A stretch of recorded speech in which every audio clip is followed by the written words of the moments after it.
Biti dobar folkloraš i plesati u vrhunskom folklornom ansamblu ti isto koji sportaš. Svako onaj ko misli da možeš biti vrhunski folkloraš i plesati u vrhunskom ansamblu, kao što je Zagreb Markovac ili neko od drugih vrhunskih ansambala, iziskuje nikakav napor, taj griješi.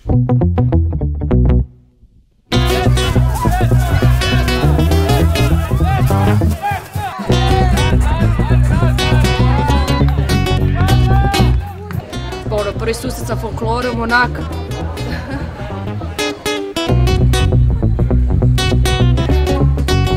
Koja od vas nema jednu podsuknju na smih?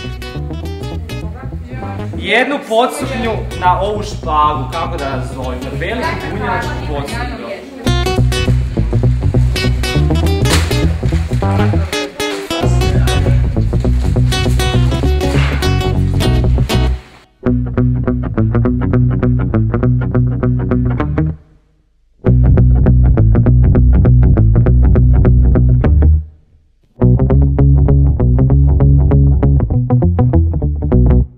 Najmanji dio je on plesni i pjevni, a ovo sve drugo.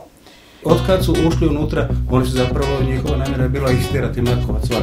Nikad ne znaš na početku sezone gdje ćeš raditi, niti koliko ćeš raditi, ni s kojim financijama ćeš raditi. Ti samo gledaju nekako svoju korist, a više uopće nije bitno ono šta ti radiš.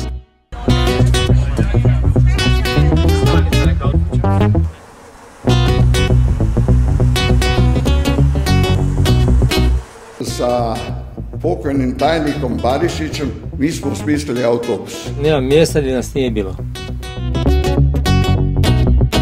Ovo je Markovac i folklor ti je ko droga. Kak je ona na televiziji utakmica, za dršće, tak sam ja za ovo društvo. A šta bi radio na večer da ne ideš na probu? Ja sam se emotivno možda čak i previše vezala. Jako brzo se to zavoli. Ja sam Markovčan, ja ne idem u drugo društvo. Baš si jedan pravi ovisnik.